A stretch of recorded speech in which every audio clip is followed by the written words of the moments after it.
Me, 35 male, with my girlfriend, 28 female, for 3 months. Slept with my best friend, also 35 male. On Thursday night, we went out to a local bar and got very intoxicated there. After we returned from the casino, they in the ladies' room. She returned to me the next day, sobbing, and said she had confessed to everything, according to her account. Despite several attempts, my buddy has refused to acknowledge anything, and I have not seen or heard from him since. From the beginning, we both agreed that no matter what we did, we would always be honest and give the other person the option of staying or quitting the relationship.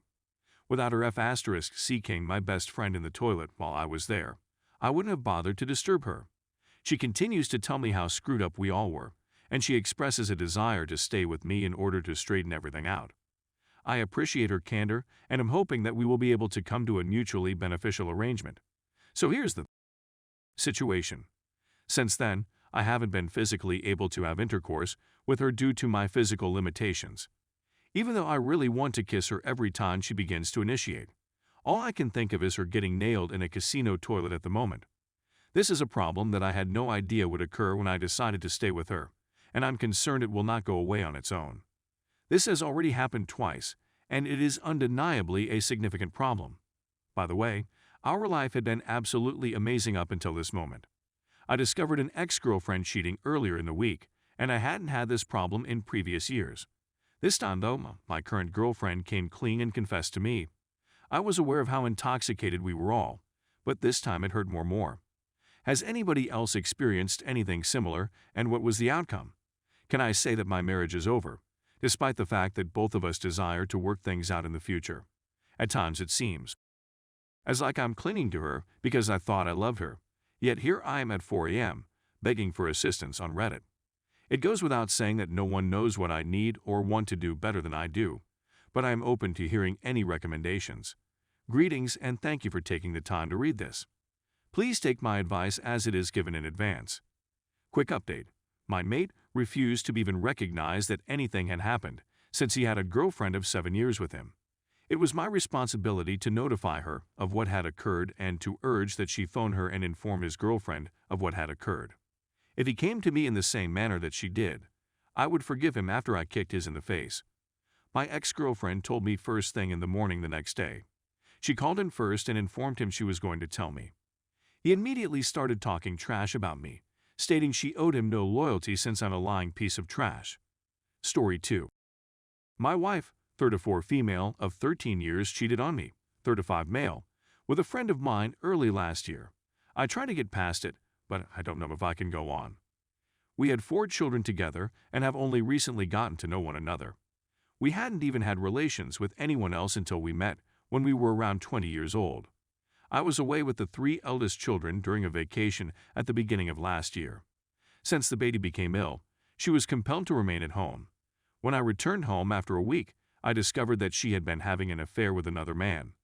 They'd been chatting on Snapchat for about a month when she invited him over to our house for dinner. As the story progressed, they had encounters on the sofa. It took her a week to tell me everything she wanted to tell me.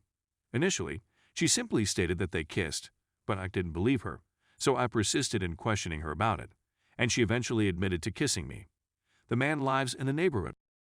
He's married, and his wife and children are our age. Their daughter comes to see us on a regular basis. For the past few weeks, we'd been working out together and had visited them for dinner several times. I still run into him and his wife at the grocery store, school, or when I pick up the kids from a birthday party after they have left. Fear was the first emotion that I experienced. My parents split, and I made a promise to myself that I would never do the same to my children. I had a similar response from her, with both of us trying all we could to tell me that everything had been a mistake and that I was in fact the man of her dreams. I did all I could to put things back in their proper perspective. Our relationship began to improve as a result of our visits to the spa and couple counseling.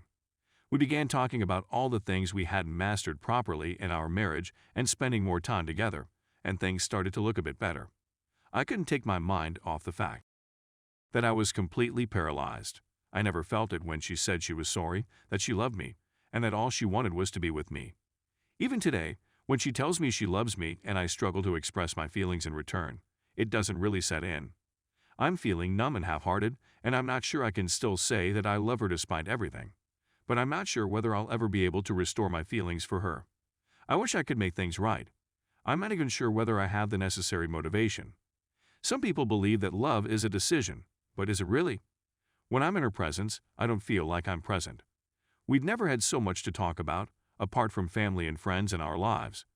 We don't speak about much, which I enjoy, and don't have many substantial debates with one another. We don't everyone like the same television shows, novels, or movies. There's nothing wrong with her. She just doesn't have many interests outside of work. She is, however, an exceptional homemaker, a profession that she has chosen for herself. After realizing that I don't know how I feel about her, I'm having difficulty finding reasons to keep going that aren't related to the kids, the house, or the necessities of life. I'm having horrific nightmares about leaving and about the grief I'd cause everyone in my immediate vicinity if I left. It's also worth adding that I caught her sending underwear photographs of herself to another guy through email approximately 5 or 6 years ago, which I believe was a mistake. There was something I eventually came to terms with and forgiven her. Update. First and foremost, I'm going in my girlfriend, and I have found a little apartment nearby that we'll be sharing for a time while we figure out a more long-term arrangement. Every day serves as a constant reminder of how destroyed our relationship has been from the beginning of our relationship. My husband and I have never argued much, but I now realize that this it is because we have never dealt with the true issues that have arisen. We just gobbled them up like candy. It was just a year ago that I discovered the infidelity, and she admitted that they had only kissed once. It took her a week to inform me that they were having relations. Then she said that it was an accident that occurred once, that they were terrified, and that he departed swiftly as they realized what had happened. Despite the fact that they had been conversing through Snapchat for 35 days in a row, she claimed that there was never any content in their conversations. I never completely believed it, and I often questioned her about it during the year, but she never admitted that it was anything other than what it seemed to be. I couldn't keep my hands off her phone any longer, so I went back to her phone and looked through the records from a year before. Something didn't add up, and I realized what it was. Location and search history indicated an entirely different narrative from what she had previously told me. When I questioned her about it, she ultimately acknowledged that they had at the beginning of the month, then stayed in touch every day for many weeks before doing it again a few days later. As a result, when she invited him to our house at the end of the month while I was away, she knew exactly what was going to happen. On top of that, she traveled with him and his family to a church dinner on the same day they had, and she took our youngest child along as well. A week or two later, she invited them all to join us for dinner at our home. This has a significant impact on the overall layout. It's a lot worse than she first told me. I can't believe she would do anything like that. I had already made up my mind to leave when I found out about this, and I'm still in disbelief that someone I've known for so long could do such a terrible thing to me and his family. I'm beginning to believe that all of my attempts to mend our relationship have been in vain since. The story she told me was a fabrication. It's almost as though I've been assaulted. She never acknowledged how bad the situation was. Anyway, I've been ready to move on for a long time, and I'm ready to do so now, even before knowing this. The most painful aspect is that I will have to live with her for the rest of my life as a result of the children we have together. This has caused me to struggle with not harboring a great deal of animosity against her, and I know that I will have to forgive her at some point in the future.